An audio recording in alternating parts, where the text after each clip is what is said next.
Hi, it's Jace. I hope you're feeling cute today.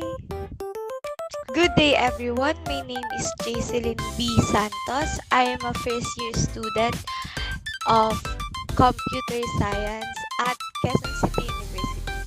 So today, we're gonna discuss about conditional statements. So, ano ba yung magiging part or takbo ng discussions natin? So, ang discussions natin, what is if-else and what is if-else-else-if statement. Next, eto na. Since tapos na tayo sa if statement, let's proceed naman sa if-else statement.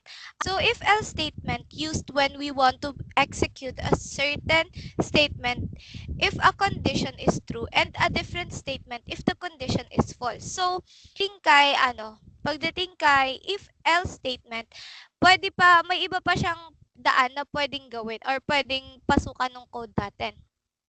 So, ito yung syntax niya.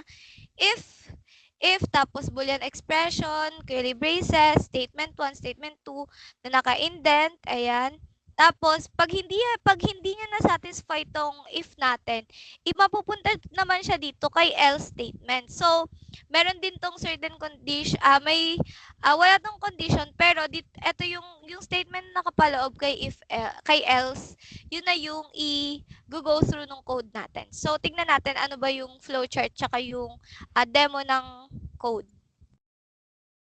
Ito yung magiging flowchart niya. Ito yung condition natin or yung boolean natin, boolean expression natin.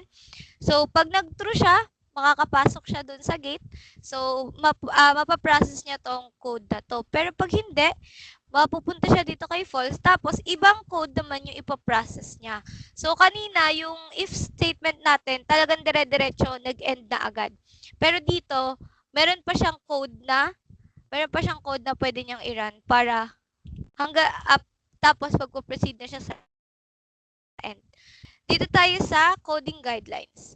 To avoid confusion, always place the statement or statements of an if or if-else block inside the bracket. So, yun nga yung sinasabi ko kanina, pagka gumagamit tayo ng if statement and if-else statement, lagi nating lalagyan ng bracket bago tayo maglagay ng statement doon sa loob. So, sa ilalim. Next is, you can have nested if-else block. This means that you can have another if-else block inside another if-else block. Pero ito yung ganito yung magiging itsura niya. So, makikita nyo may if dito, pero may if pa dito sa baba. Bago niya ma-print out tong statement na to.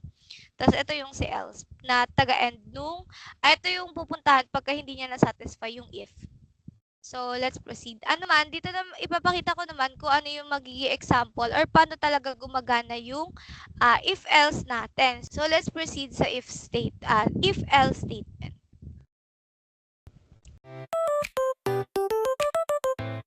So, since tapos na tayo sa if statement natin, ngayon, same pa rin naman yung condition. Ang gusto pa rin nating mangyari, your age must be 18, 10, or greater. Or greater. To enter. So, kung kanina, nag-end na tayo doon sa, di ba, pagka less than 18, walang magre-run na code kasi wala naman ng ibang nilagay tayo dito.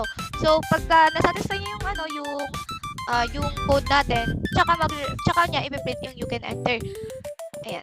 So, paano naman pag nag-false? Pag if-else naman, maglalagay tayo ng else dito.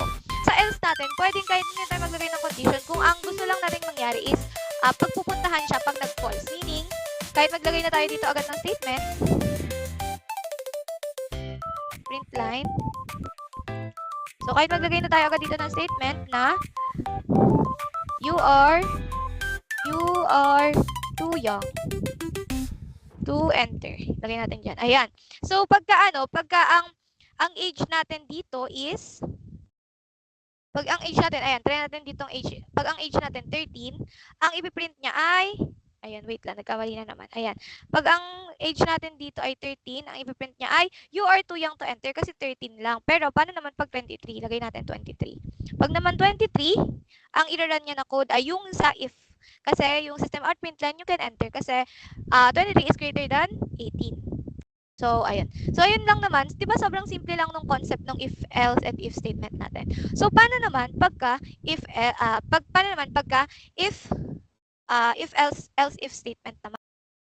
Since tapos na tayo dun sa if, else, and if statement natin, let's proceed naman sa if, else, if statement.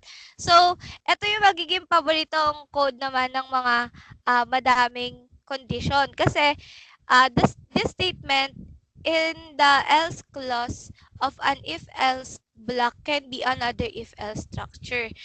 This cascading of structure allows us to make more complex selection. So, gaya ng sinabi ko kanina, at ito yung magiging paborito pagka sobrang dami na ng sobrang daming gustong gawin pagka pag sa isang condition. Kasi dito, mas madami na yung magiging gate or magiging daanan ng ating trend or nung code natin. So, ito yung syntax niya. So, lagi naman if else, tapos Boolean expression. So, hindi lang ako nakapaglagay ng curly braces, pero that may curly braces yan. Tapos, dito, else if. So, eto, tatandaan natin na pagka else if yung nasa gitna, ibig sabihin, meron pa siyang tatapunan na else. May magamit ka ng if else, yung nasa gitna, else if yan lagi. Para masabi na meron pa siyang kasunod na else sa baba. Pag else, yun na yung magiging ending ng code mo. So, ayan, statement 1, Boolean expression, yan. Pagka hindi niya na-satisfy itong si if, mapupunta siya kay else if. Pag hindi niya pa rin ito na-satisfy, tsaka siya may pupunta kay else. Tapos mag-end yung code. So, tingnan natin yung syntax, yung demo, tsaka yung flowchart. So, ayun. Dito tayo sa flowchart. Self-explanatory naman na yan. So, dito, pagka na-true siya, so, ito yung ipiprint yung statement 1, then mag-end yung code. Pagka hindi niya na-satisfy, pupunta siya dito sa else if natin. Pag nag-true siya, ito yung ipiprint, then mag-end. Pero pag hindi pa rin, papasok siya uli dun sa third natin, if else statement. Then, pag nag-true siya, ito yung i-run, then mag-end. Pero pagka hindi niya pa rin yan na-satisfy at nag-false pa rin yan, kay body of else na siya. Meaning, si else na yung i-run yung code, tapos mag-end na yung ating code. So, ayan. So, dito tayo mag-proceed tayo doon sa ating if, else, if statement. So, gamitin na natin yung if, else, if statement natin. So, dito sa ating code, ang makikita mo pa lang dito, else lang. Else lang siya. So, ngayon, maglalagay na tayo ng else if statement. So, maglalagay tayo dito ng condition na if age is less than 17, ang magiging condition nito is system out dot print line. Okay, you need parent consent. Ayan, lalagay natin dyan, you need parent consent pagka ang nilagay natin dito is 17 less than 17 or equal to 17. So, dito naman sa next if, else, if natin, maglalagay ulit tayo dito ng less than or equal to 12. Tapos, ang magiging condition yan, system, send that out, print line. Tapos, ang nilagay natin, you are too young. So, pagka hindi niya pa rin na-satisfy itong second if, else, if natin, ang tatakuhan niya na si third else, if, sa second else, if natin, which is, pagka age is less than or equal to 12. So, ma-print niya lang ito pagka yung age natin is less than or equal to 12. So, try natin. So, since yung age natin dito nakalagay is 15, tingnan natin kung ano yung kailangan niya i-print. Ba't saan po ako you are too young, system print outline. Yun. System, ayan.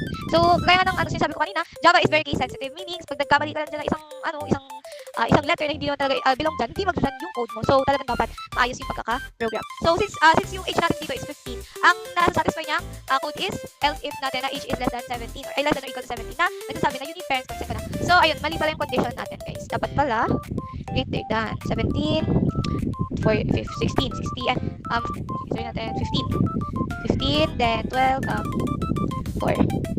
Okay, third done. Ayan. So, yun, iniba natin dito kasi para pagka ang basa natin dito paangat, like, yung ano yung number niya. So, pagka 15 to, greater than 15 or equal to 15, ang i-print niya is, you need parents' consent. Ayan. So, sige, try natin yung 15. Lagay natin 16 na lang. Ayan. Tingnan natin ano yung i-print niya. Ayun, you need parents' consent. Pero, paano naman, pag nilagay natin is, yun natin dito is 10. Tingnan natin ano yung i-print niya. Ayun. So, yung i-print niya is yung you are too young. Kasi, sabihin, masyado siyang bata para makapasok kasi 10 nga lang yung age. So, paano pag naglagay tayo dyan ng...